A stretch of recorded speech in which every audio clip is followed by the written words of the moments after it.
Hello guys, welcome once again to my YouTube channel, Engineering Cowboy. Okay, so this is part 3 of the learning session 2, Drawing Basics in AutoCAD. Okay, so now guys, we are on example 3, uh, which is the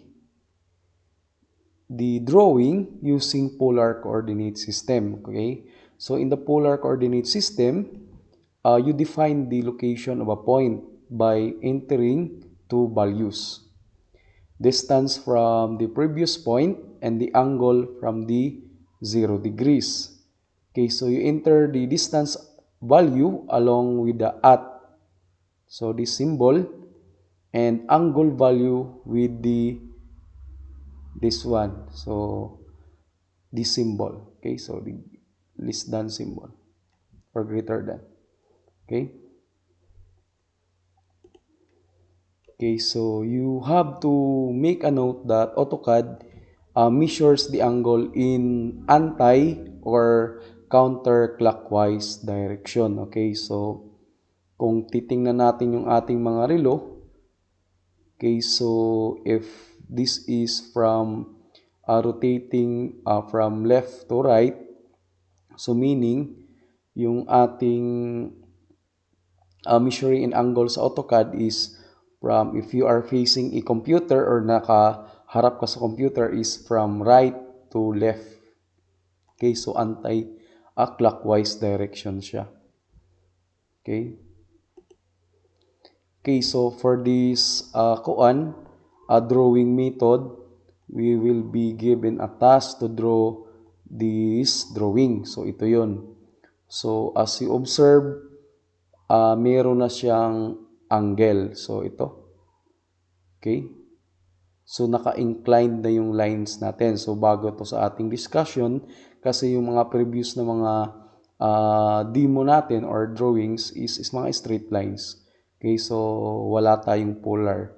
Kasi pag sinabi nating polar is may kuan na siya, parang may nakakabit na angle doon sa ating mga drawing. Okay, so punta tayo sa ating procedure. Okay? So, puntahan din natin yung ating AutoCAD application para makita natin kung ano yung mga dapat i-gawin, then yung mga command na dapat natin gamitin. Okay, so this one, tingnan natin, i-check natin. Okay. Okay. Okay, so ito yung ating AutoCAD application. Then, so balikan natin to guys. So, pag open natin ng AutoCAD, punta tayo sa template. So, this one, drop down. Okay. Then, AutoCAD ISO, name plot styles, drawing template. So, ito yun. Click natin ito. Okay, so antayin natin na mag-loading yung ating AutoCAD application. Okay, so remember na wag click ng click pag naglo-load siya. Baka mas lumala yung problema ng computer mo. Okay, then yung next na gagawin natin is i-click natin yung zoom. So dito na naman tayo kasi dati gumamit tayo ng command, yung Z. Ngayon dito naman tayo sa navigation bar. Okay, so this one. Click natin to, then zoom all. Okay, so lumiit na yung ating mga lines. So naka-zoom all siya. Then turn off the grid icon on the status bar. So this one, this is grid icon. Turn off. Pwede tayong gumamit ng F7 or i-click lang natin ito. Okay, click. Okay, then turn off the dynamic input mode. Dynamic input, so this one, so naka-off na siya, so no problem, hindi na natin kailangan i-click. Then click home. Home, so dito yung home, sa ating ribbon sa taas. Or you can type command letter L. Okay, so dito tayo sa command, enter. Okay, so lumabas na yung ating line specify first point. So ano raw yung ating first point? So sabi sa ating procedure is 50, 50. So i-click natin sa command line 50, 50. Enter. Okay, so nandito na siya. Then yung susunod natin na procedure is click once again her. Then at 110, so symbol ng angle, then 0. Enter. Okay. Okay, so kung na-observe natin, hindi siya nag-incline kasi yung angle natin is 0. So this one, so 0 siya. So kaya walang inclination na nangyari sa ating line.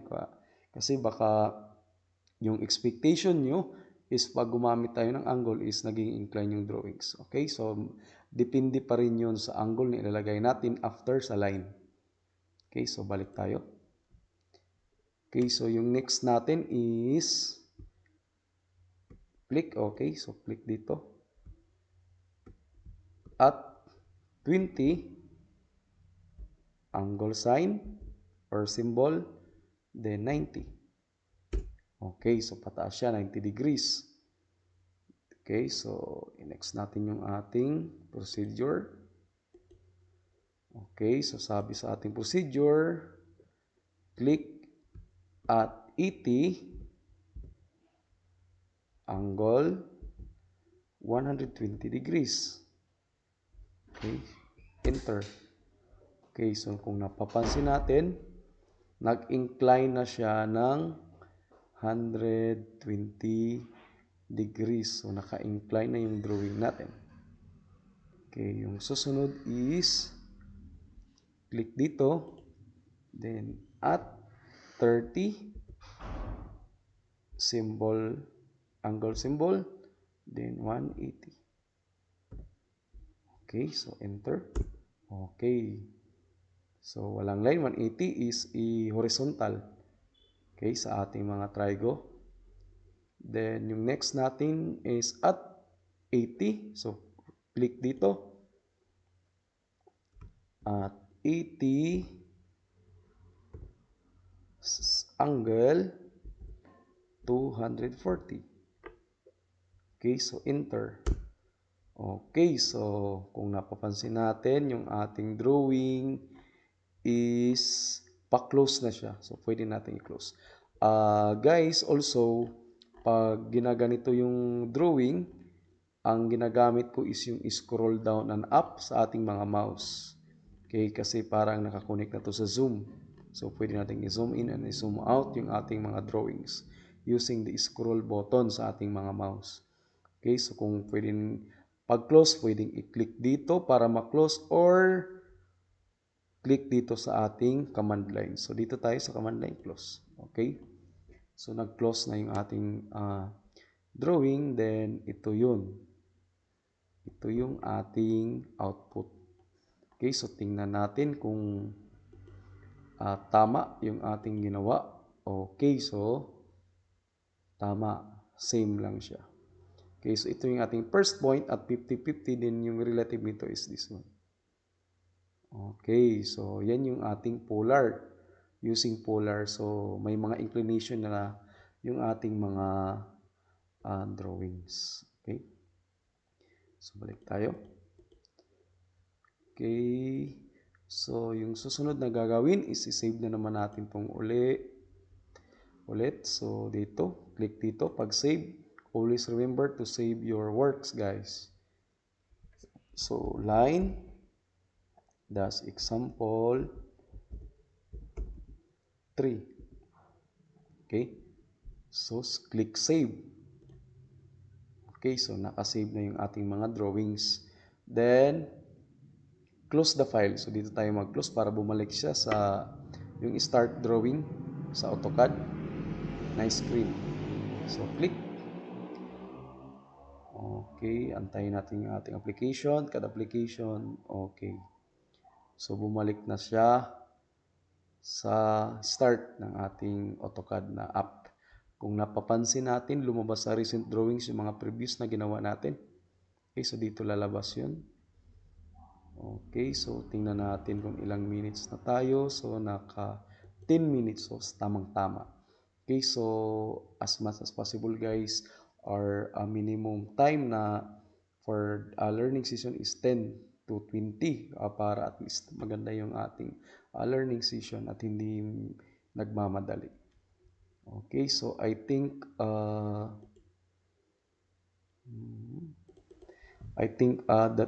that's all guys for part 3 of the learning session 2. So nasa part 3 na tayo, medyo marami-rami to kasi kailangan nating i-detail yung mga drawing methods natin. Okay, so once again, thank you. Then I hope to see you guys in the next part of this drawing. Okay, thank you. God bless.